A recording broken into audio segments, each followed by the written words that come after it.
Tidak pernah saya dirangkul oleh Bang Surya seerat beliau merangkul Pak Sohibul Imam. Aku aja yang penting, yang lain biar mati semuanya.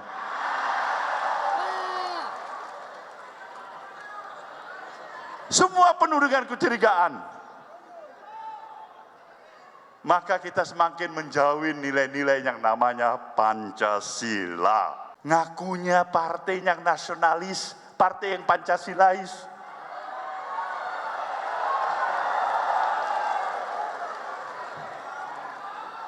Ya buktikan aja. Ini bangsa model apa seperti ini?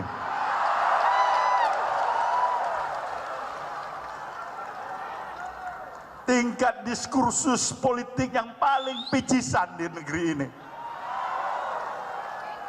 Hubungan rangkulan tali silaturahmi pun dimaknai dengan berbagai macam tafsir dan kecurigaan. Tingkat diskursus politik yang paling picisan di negeri ini. Karena tahun depan dipisahkan, Dinas Pariwisata sendiri, Dinas Kebudayaan sendiri, dan memang sudah dipisahkan. Jadi memang akan ada rekrutmen terbuka, dan untuk Bapeda itu akan dibolehkan ASN dari luar DKI untuk mendaftar. Jadi terbuka untuk semua. Ini adalah kejadian yang berulang dari tahun ke tahun. Dan kita menyisir satu-satu mata anggaran itu. Dilihatin mana-mana mata anggaran yang tidak logis. Sebetulnya ini kita harus terima kasih. Karena pada saat ada rancangan atau APPA seperti ini ditemukan kejanggalan-kejanggalan itu. Kita ingin ada transparansi. E-budgeting itu kuncinya adalah disusun oleh Pemprov, itu betul-betul diketahui oleh publik, ya, bahkan sampai dengan satuan 3, sehingga kita bisa mengetahui apakah harga barang-barang itu di markup atau tidak. Bahwa sistem ini dengan cara seperti itu akan bisa mengetahui, sehingga tidak ada lagi anggaran-anggaran siluman. Ini bukan kampanye, tapi saya sampaikan sini. Di satu sisi menyiapkan jalur-jalur air untuk dikirim ke laut, di sisi lain di lautnya dipasang dengan pulau reklamasi, tinggal tunggu waktu jadi rock, air balik. Dan ini melawan sunnatullah. Siap nanti ketika air sampai di muara, maka siap untuk dipompa ke laut, ke laut, ke laut, ke laut.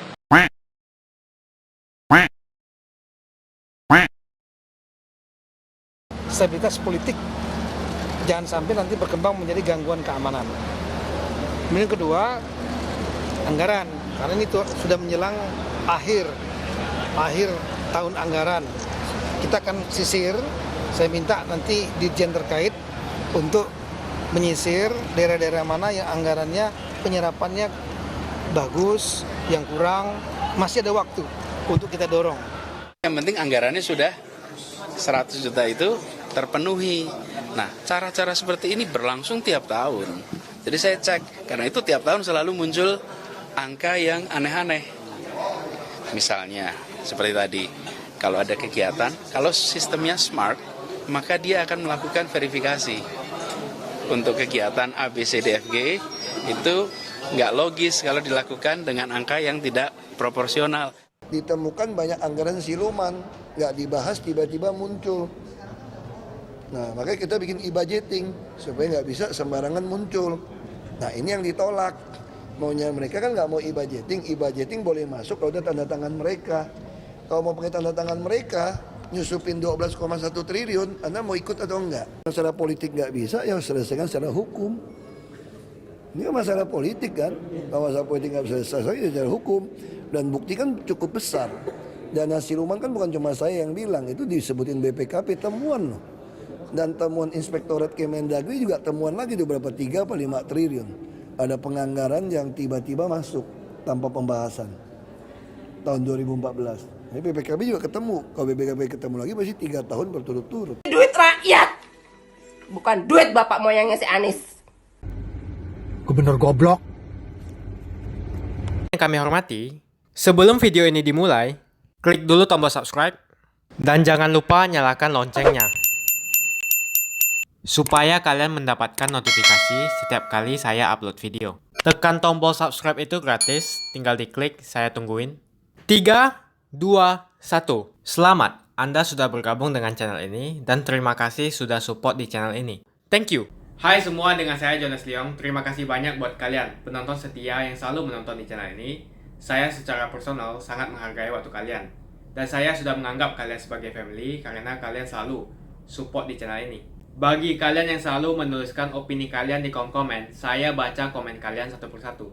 Saya baca komen kalian untuk mengetahui opini kalian, tanggapan kalian, dan masukan kalian sangat berguna untuk video selanjutnya.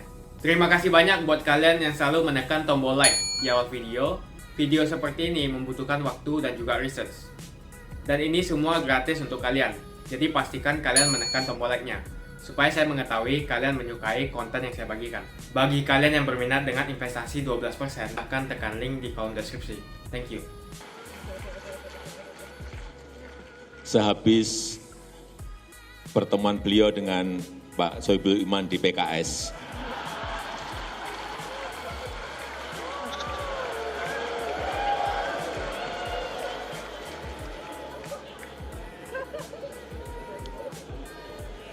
wajahnya cerah setelah beliau berdua berangkulan dengan Pak Sohibul Imam.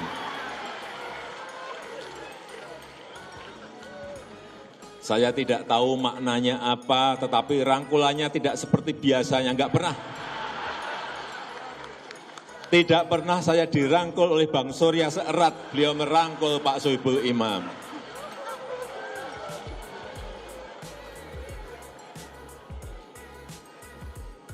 Tadi di holding saya tanyakan ada apa, tapi nanti jawabnya nanti di lain waktu mau dijawab.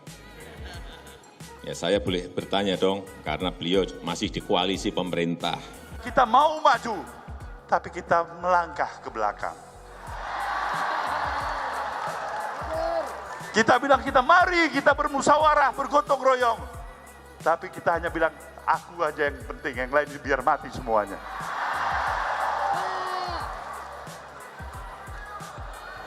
Semua penuh dengan kecurigaan.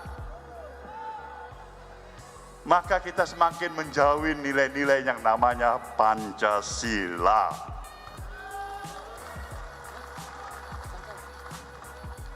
Pancasila sebagai pegangan hidup kita. Way of life, way of thinking. Tapi kita tidak laksanakan itu. Ngakunya partai yang nasionalis, partai yang Pancasilais.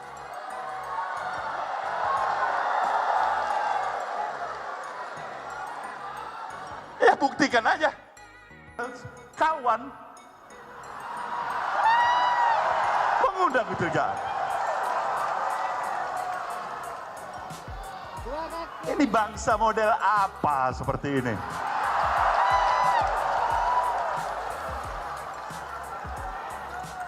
Tingkat diskursus politik yang paling picisan di negeri ini.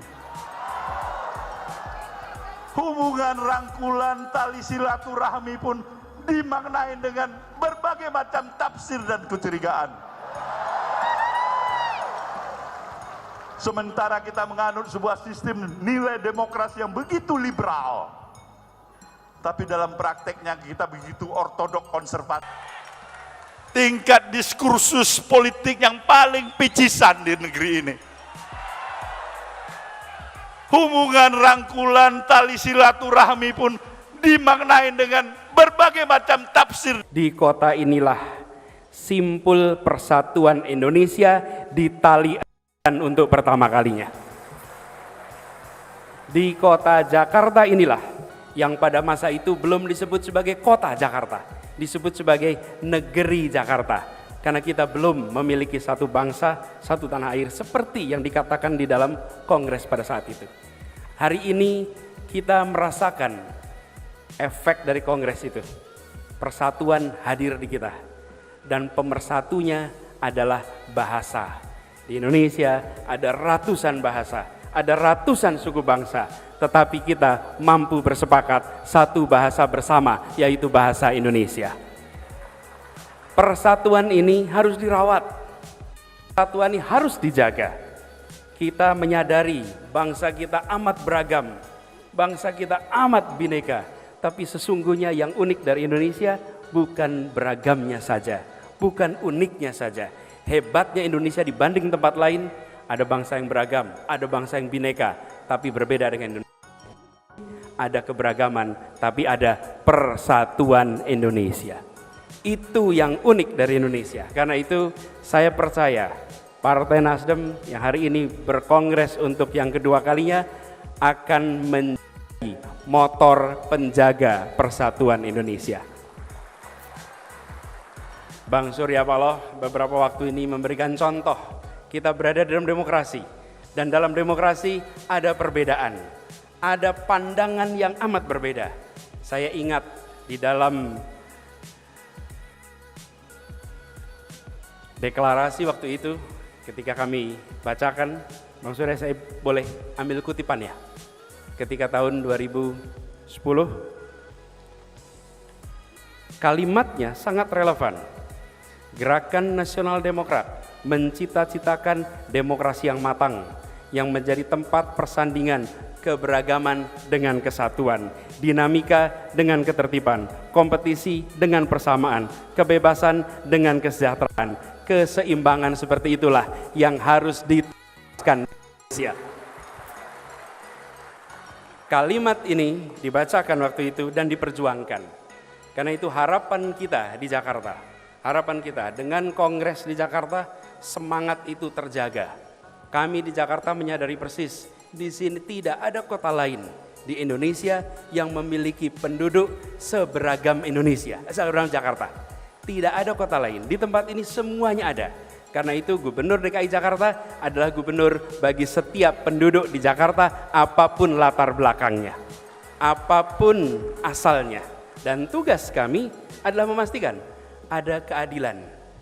Bapak Ibu sekalian, Bang Surya yang saya hormati, salah satu masalah yang kami rasakan, dan ini adalah dialami seluruh Indonesia, ada ketimpangan yang luar biasa.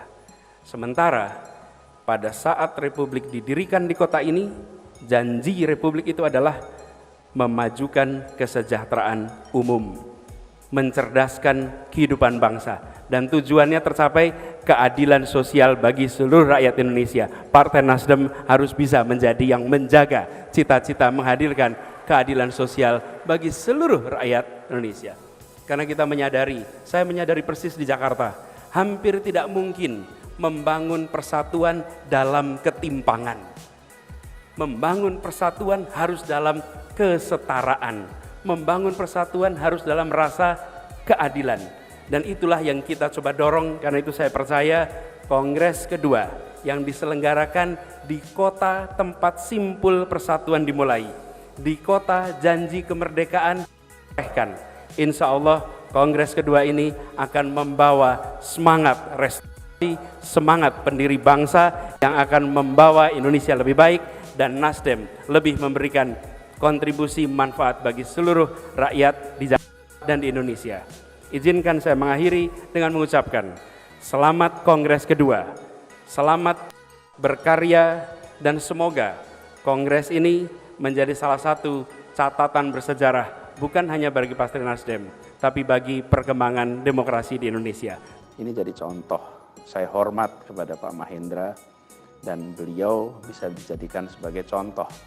Sikap ini kemudian kita lanjuti pada mereka-mereka yang kemarin mengerjakan data entry tidak dengan cara yang benar. Kita akan melakukan pemeriksaan semuanya, sehingga kejadian kemalasan, ketidaktertiban itu tidak berulang. Tapi intinya Anda bisa saksikan bahwa Pemprov DKI membangun kultur kerja profesional. Nanti sudah dari DPRD diajukan ke mana? Kemendagri, baru Kemendagri memiliki kewenangan untuk melihat gitu. Ini kira-kira menyentuh sasaran tidak, rasional atau tidak. Nah, saya tentu saja prosesnya tahapnya masih di tahap provinsi. Kami nggak bisa mengintervensi dan tidak ingin mengintervensi, paling hanya mengingatkan saja, ya, mengingatkan saja tentang prinsip-prinsip penggunaan anggaran itu. Selain belanja pegawai yang sudah pasti akan rutin, kemudian belanja barang untuk operasional, utamakan belanja modal yang tepat untuk kepentingan rakyat. Ini adalah kejadian yang berulang dari tahun ke tahun. Dan kita menyisir satu-satu mata anggaran itu. Anggaran yang tidak logis, tidak masuk akal, tidak merupakan bagian dari prioritas. Masuk akal tapi nggak masuk prioritas. Nggak masuk sesuatu yang harus kita kerjakan. Jadi itu direview satu-satu secara manual. Sebenarnya datanya sudah ada secara digital. Karena itu kemarin waktu itu saya sudah panggil beberapa kali.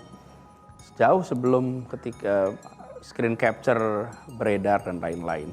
Tujuannya adalah memastikan bahwa dengan sistem yang ada sekarang, anggaran yang nanti dihasilkan itu anggaran yang mencerminkan rencana pembangunan, mencerminkan kepentingan publik dan menyelesaikan masalah. Nah, tapi kita sudah menemukan problem ini sejak tahun-tahun sebelumnya. Karenanya sejak tahun lalu, ketika saya melihat situasi ini, saya langsung bertindak. Apa tindakannya? Tindakannya adalah menyiapkan upgrade atas sistem yang ada.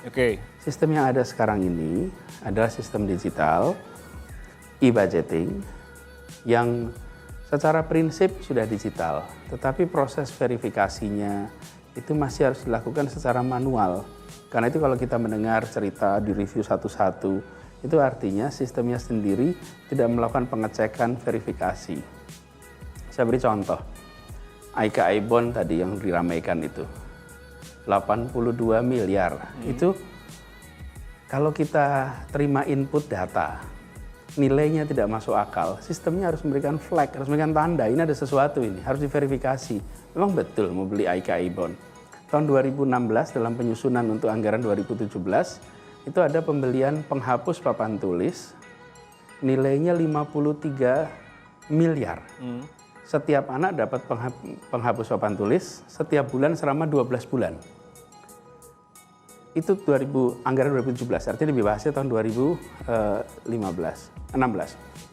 Nah, karena itu sejak tahun lalu melihat ada kenyataan itu, kami lalu menyiapkan upgrading.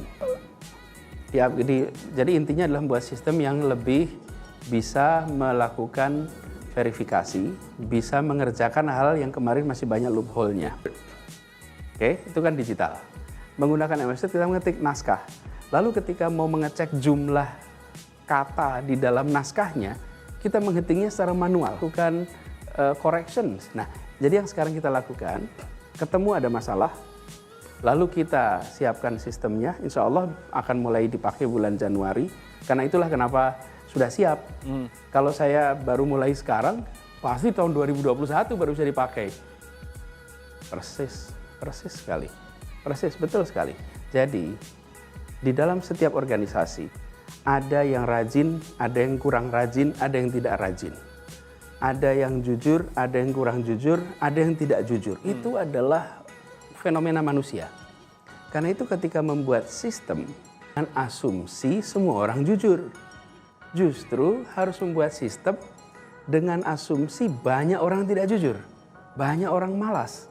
Karena itu sistemnya harus memaksa orang untuk rajin, memaksa orang untuk jujur. Dengan sistem yang longgar ini, kita tidak tahu angka 82 miliar itu karena malas mengisikan yang lengkap, atau memang ada titipan-titipan, atau ada faktor-faktor lain. Nah, saya beri contoh, kenapa ini terjadi? Jadi, saya gunakan yang sudah selesai, karena kalau sekarang masih dibahas ya. Dan saya harus garis bawahi, 82 miliar yang disebut sebagai untuk beli IKI bond itu belum jadi anggaran. Itu adalah bahan rancangan untuk pembahasan. Jadi belum anggaran. Jadi kalau ada yang mengatakan Pemprov DKI punya anggaran membeli, belum ada anggaran itu.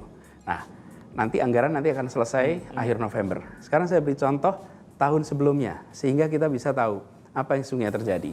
Ilustrasinya begini. Misalnya kita akan membangun pejalan sepanjang 10 km, diperlukan anggaran 200 miliar. Itu kegiatannya. Lalu sistem kita mengharuskan dimasukkan perinciannya. Kalau itu bahasa awamnya, kalau bahasa teknisnya namanya komponen. Apa? Misalnya semen, pasir, keramik, batu, kemudian baja, dan lain-lain. Itu mungkin bisa banyak sekali. Lalu itu semua nantinya akan dibahas. Dalam pembahasan akan terjadi perubahan. Mungkin perubahan panjang kilometernya, mungkin perubahan lebarnya, ukurannya, itu semua nanti akan diberubah.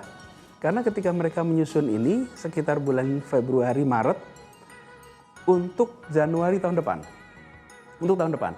Nah, ketika dibahas bulan Agustus, September, Oktober, pada saat itu terjadi perubahan. Nah, banyak yang mengerjakan begini. Untuk mengisi anggaran trotoar, nggak diisi rinci, cukup satu saja, masukkan semen. Nilainya 200 miliar. Toh nanti di ujung akan dikoreksi. Nanti sesudah diputuskan memang panjangnya 10 kilo, lebarnya, baru nanti dibuat perinciannya.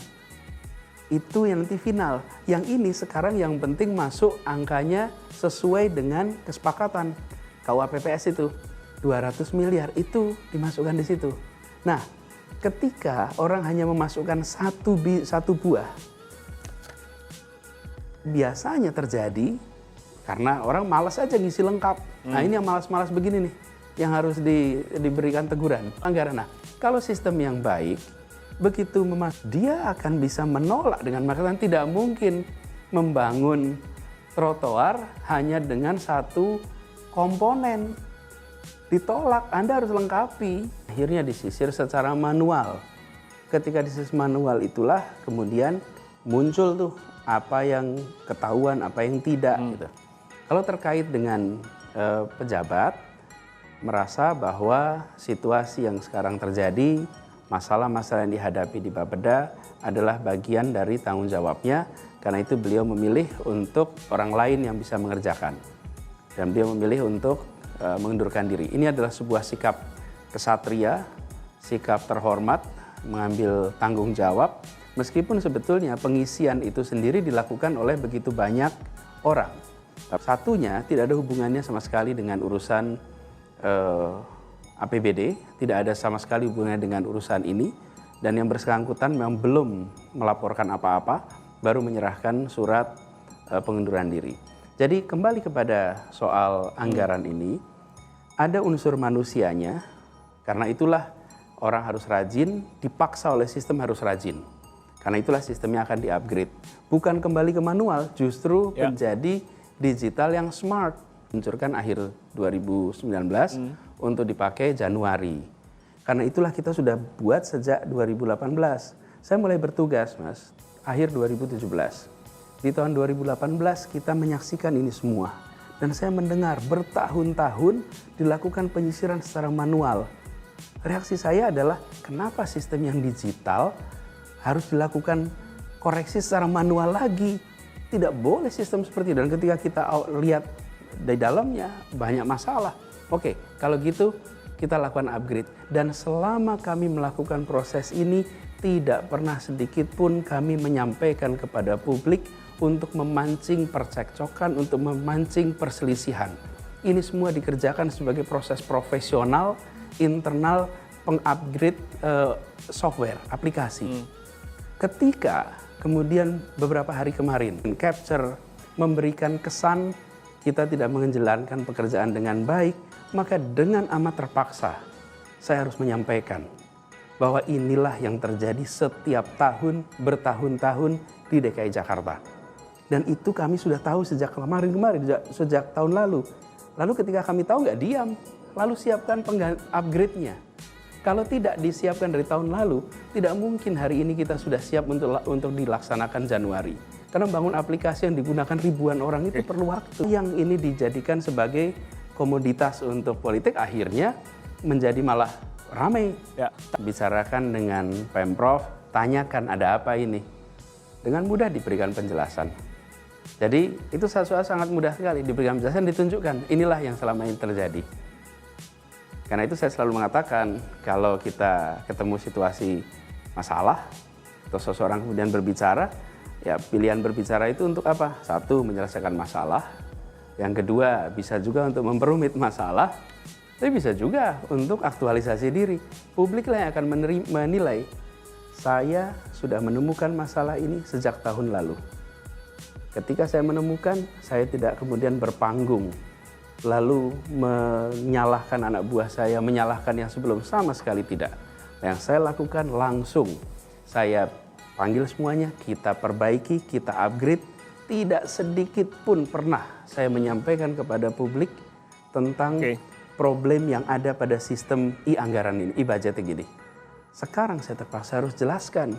Dan ini semua sekarang menjadi keramaian, bukan? Ramai di sosial media, saling menyalahkan.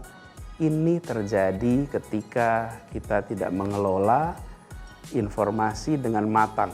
Cek dulu, verifikasi, tanyakan, baru kemudian simpulkan.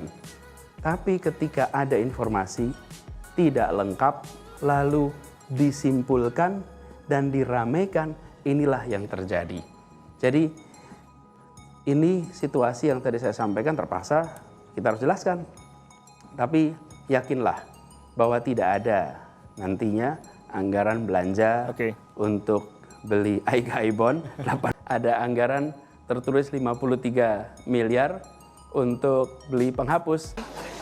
Staf itu banyak yang memasukkan, yang penting masuk angka 100 juta dulu. Toh nanti dibahas. Karena dalam pembahasan baru nanti rekening dan komponennya disamakan. Anggarannya sudah.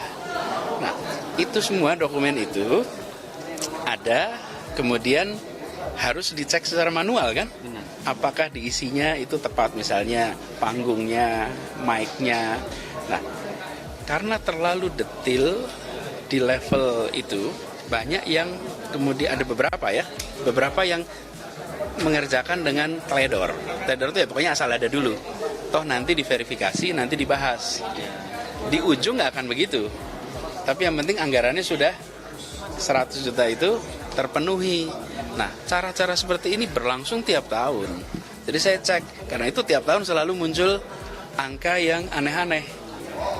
Misalnya, seperti tadi, kalau ada kegiatan, kalau sistemnya smart, maka dia akan melakukan verifikasi. Untuk kegiatan A, B, C, D, F, G, itu nggak logis kalau dilakukan dengan angka yang tidak proporsional. Ada yang cara kedua, langsung minta nekan untuk diisi. Kalau tidak mau diisi, tidak mau diganti, mereka nggak mau sahkan APBD. Itu yang Pak Jokowi bilang dulu. Saya udah mau sikat mereka tahun 2013. Ketika tiba-tiba uang untuk bayar truk sampah tiba-tiba hilang. Dan semua nggak ada yang mau ngaku siapa yang ngilangin anggaran beli truk sampah 2000. Beli truk sampah nggak tahu puluhannya berapa, saya nggak ingat. Pokoknya saya ingin beli truk sampah. Karena kita putusin swasta. Tiba-tiba truk sampahnya itu hilang.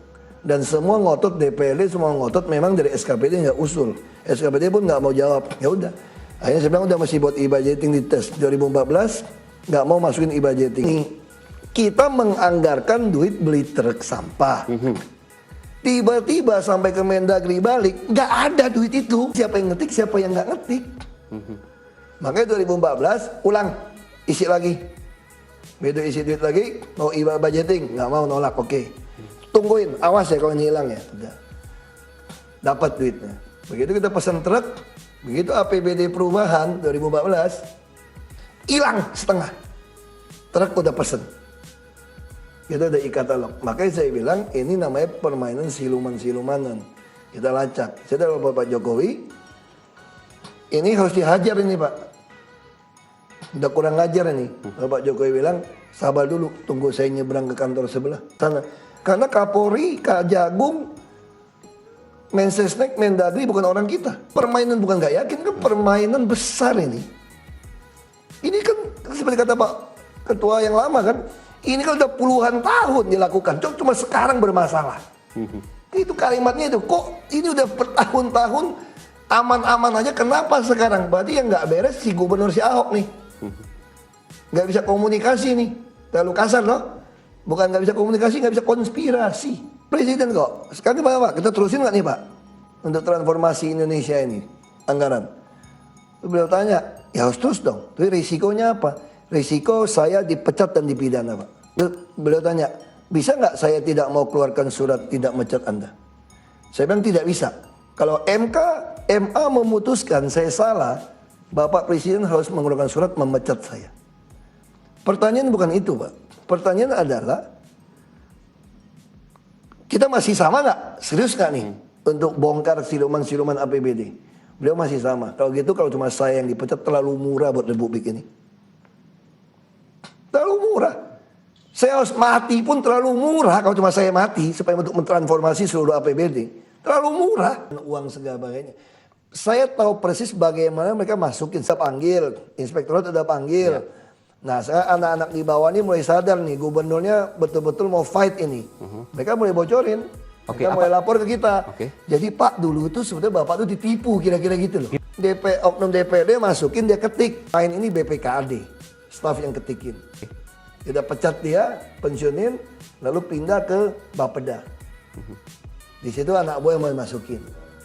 Itu yang terjadi. Jadi intinya ini sebetulnya pemerasan tanda kutip. Anda tidak mau masukkan versi saya tidak mau sahkan APBD Anda. Ya gitu aja, sederhana toh. Sekarang saya bilang nggak bisa masukin satupun titip menitip, nggak ada. Makanya mereka marah, tapi marahnya itu akhirnya kejebak sendiri. Mereka berpikir pintar. Kalau gitu fitnah aja. Si gubernur membuat APBD palsu tanpa persetujuan mereka. Yang asli ini loh. Nah ini kena. Dulu mereka nggak pernah mengakui ada APBD versi mereka. Karena dia paksa ketikin. Nah sekarang dia harus mengakui. Begitu dia mengakui mau mendaftarkan saya ke polisi bahwa saya memalsukan APBD, justru disitulah dia menyatakan ada 2 APBD tanpa sengaja sebetulnya. Nah kalau Anda punya 2 APBD, saya buka aja ke masyarakat. Silakan Anda nilai mana yang lebih masuk akal. APBD versi DPRD apa versi saya? Saya yang nipu apa dia yang nipu? Terus dikeluarin dari si Ainun, dianalisa. Bagaimana cara membuat APBD versi DPRD? Ternyata sederhana cara membuat. Di kami yang sudah ada, dipotong 10%, 15%, diskon kan dapat duit nih. Duitnya itulah masukin yang versi yang belanja mereka. Pinter loh. Dan mudah kan? Diatur semua, kan terbukti. Tendernya UPS. diatur semua. Kan sudah terbukti UPS. Orang-orang mereka semua. Iya, ada nggak? Yang tender juga di kandang, tempat makanan, toko fotokopi, segala macam. Itu semua kan memang udah permainan satu set. Ini Masuk kan, ke dalam anggaran APBD. mereka. Ini kan APBD nih, misalnya kita bilang 100 perak. Ya. Anda mau nitipin 10 perak. Duitnya dari mana? Kan nggak bisa dia 110 dong. Anda curi dari sini nih. Jadi 100 perak itu ada diskon 10%. Dapat dong 10 perak. Sini tinggal 90. Masukin 10 Anda, plus 100. Tapi akibatnya apa sini 90? Sekolah nggak jadi setengah, kantor lurah nggak jadi, sipil nggak selesai. Karena duitnya Anda ambil nggak cukup. Makanya sekolah bisa berantakan nggak jadi, 46% sekolah nggak jadi Jakarta. Sekolah bocor, Anda beli fitness center, alat fitness. Anak sekolah mah suruh lari lapangan aja, suruh push up, sit up, ngapain lu beli fitness center? Orang gedungnya aja bocor kok, itu yang terjadi. Bisa dibayangkan nggak Jakarta 46% sekolahnya rusak. Padahal kita keluarkan 28% APBD untuk sekolah. Betul nggak untuk sekolah? Bener. UPS yang 5,2 miliar, scanner 3 miliar, komputer 2,5 miliar, beli buku sekian miliar. Yang terjadi di DKI. Nah kalau Anda nggak mau melawan ya nggak lucu. Awasin dia cuma otaknya dapat masukin belanjanya aja selesai. Kalau Anda cuma pengen belanja, ngapain ngawasin?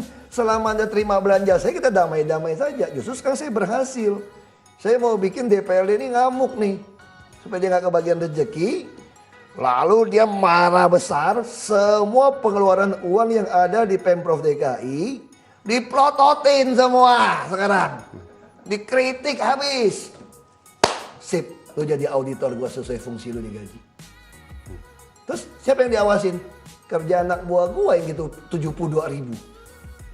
Kamu aja gak bisa ngawasin anak kamu main game kadang-kadang.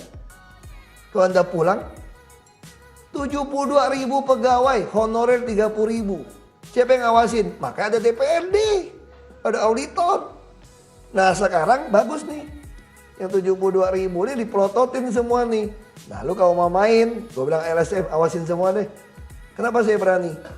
Saya baru takut kalau gue terima setoran, mana setoran buat gubernur nih. Baru gue takut, kalau ini lu awasin, lu jadi auditor gratis saya. Paham nggak nih saudara? Awasin deh, kasih tahu gue siapa yang maling, siapa yang nyolong, kasih tahu saya, cepat. Saya langsung pecat. Kecuali saya terima setoran, takut saya. Ayo like video ini dan tekan tombol loncengnya untuk menunjukkan kalian suka dengan konten yang kau bagikan. Dan kalian ingin melihat konten seperti ini lebih banyak lagi. Kalian ingin deposito di perusahaan Singapura dengan bunga 12%? Pencet tombol deskripsi di bawah. Atau WA saya di +65 8250 6058. Nanti akan ada tim saya yang menjawab semua masalah Anda. Misalnya Anda itu mempunyai kesulitan transfer dana ke Singapura. Makasih banyak buat kalian yang nggak skip dan nonton video ini sampai habis. Saya secara personal sangat menghargai waktu kalian. Makasih banyak buat kalian yang sudah tekan tombol subscribe. Dan makasih banyak buat kalian yang sudah tekan tombol loncengnya. Jangan lupa bagikan informasi ini ke teman atau family Anda. Mungkin teman atau family Anda membutuhkan investasi ini. Oke guys, sekian dulu dari saya. Jangan lupa follow Instagram saya di @johannesleongofficial untuk kata-kata motivasi setiap harinya. Bagi kalian yang termotivasi nonton video ini, ayo like video ini dan subscribe di channel ini. Dan buat kalian yang sudah subscribe di channel ini, jangan lupa tekan tombol loncengnya supaya kalian mendapatkan notifikasi setiap kali saya upload video.